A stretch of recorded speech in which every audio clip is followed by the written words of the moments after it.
हरे कृष्णा, राधे राधे। आप सबका वेलकम है वृंदावन सखी में। आई होप आप सब खुश होंगे, बढ़िया होंगे और हमारी तरह ठाकुर जी की सेवा में मदमस्त होंगे और ठाकुर जी की कृपा का अनुभव भी कर रहे होंगे। तो फ्रेंड्स, आज हम इस विषय में वीडियो लेके आए हैं कि वट सावित्री का जो व्रत होता है उसको किस प्रकार करना चाहिए और वट सावित्री का व्रत किस दिन रखा जाएगा, क्या मुहूर्त है और हमें क्या क्या करना चाहिए। तो वीडियो आप एंड तक जरूर देखें।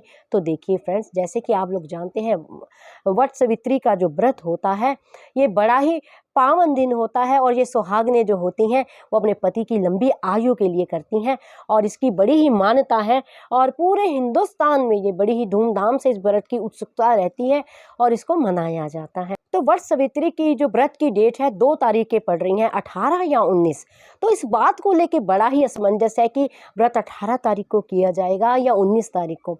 तो देखिए, जो वट सावित्री का व्रत है ये जो अमावस्या के दिन रखा जाता है और 18 तारीख की रात को यानी आप यूँ जानिए 9:02 से शुरू हो जाएगा और 19 मई 8:32 पे ये समाप्त हो जाएगा रात्रि को। तो कहने का भाव है कि उद्यात तिथि होने के कारण जो ये व्रत है ये 19 मई को रखा जाएगा और इसकी बड़ी ही मान्यता है। और इस व्रत को किस प्रकार करना है, इस व्रत को हमें कुछ ज़्यादा नहीं है, मेन तो देखिए भावना प्रधान होती है। जो भाव से किया, नियम तो होने चाहिए, हर व्रत में नियम होने चाहिए, लेकिन जो भावना होती है भावना प्रधान होती है।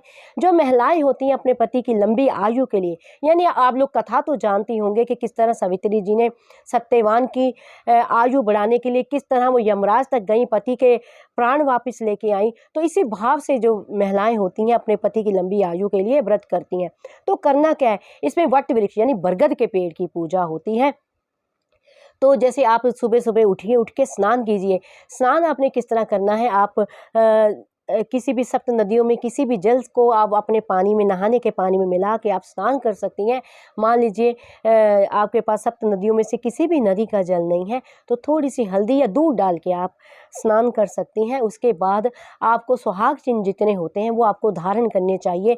लाल रंग की साड़ी हो, यानी जितने सुहाग के चिन्ह होते हैं, हाथों में चूड़ियाँ, मांग में सिंदूर, मांग टीका, नथनी, चूड़ियाँ, हार, श्रृंगार, जो भी महिलाओं का हार श्रृंगार होता है, जो एक सुहागन महिलाएं जो सुहाग की निशानियां धारण करती हैं, क्योंकि हर प्रांत में अलग, कहीं कहीं मंगलसूत्र जरूरी होता है, कहीं कहीं बिछिया जरूरी होता है, किसी किसी जगह चूड़ियाँ जरूरी है। तो हर प्रांत का अपना अपना रिवाज है, तो आप उसको धारण कीजिए। और बिल्कुल जिस प्रकार करवा चौथ पे हम लोग तैयार होते हैं उस तरह आपने तैयार होना है।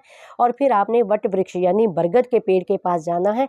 वहाँ बरगद के पेड़ की आपने सबसे पहले जल सींचना है, यानी एक लोटा जल लेके बरगद के पेड़ को आपने चढ़ाना है। फिर सती सत्यवान की अगर आपके पास मूर्ति हो, मूर्ति ना हो तो तस्वीर हो, वो आप बरगद के पेड़ के नीचे रखिए। और उस आपके पास जो सुहाग की चीज़ें होती हैं, मेहंदी, चूड़ी इत्यादि वगैरह, चुंदरी, कपड़ा, जो भी आप दान करना चाहती हैं वो सारा आप उसको वहाँ चढ़ा सकती हैं, दान कर सकती हैं। कोई कपड़ा तो विशेष साड़ी या कोई भी कपड़ा, आप साड़ी उसके ऊपर थोड़ा सा आप कुछ भी दक्षिणा रख के आप बरगद के पेड़ को चढ़ाइए। फिर एक कलावा लीजिए, कलावा लेके जो बरगद के पेड़ की होती हैं 7 परिक्रमा ली जाती हैं। कलावा लेके 7 परिक्रमा लेके, यानी बरगद के पेड़ को कलावे के साथ बांधा जाता है, 7 परिक्रमा ली जाती हैं। उससे कहते हैं पति की लंबी आयु होती है। और जो आप लोग जानते होंगे पहले पंखे मिलते, आजकल भी मिलते हैं, जो लकड़ी के पंखे होते हैं ऐसे ऐसे करने वाले, वो पंखा चढ़ाया जाता है। घर के पकवान, कोई भी आप पूरी, हलवा, जो पकवान आपने बनाए हैं वो पकवान चढ़ाइए। नारियल और सिंदूर और सुहाग की चीज़ें, मेहंदी, चूड़ी इत्यादि वगैरह वो आप चढ़ाइए। और फिर भगवान बरगद जी की पूजा करने के बाद उनसे आप आशीर्वाद मांगिए कि मेरे पति की लंबी आयु हो। उसके बाद पति के चरण छू के पति से आशीर्वाद लो। तो ऐसा करने से पति की लंबी आयु होती है और बड़ी ही सरल विधि से आप इस पूजा को कर लेंगे और किसी प्रकार की आपको कोई कठिनाई नहीं होगी और पति की लंबी आयु होगी, घर में सुख संपदा बढ़ेगी।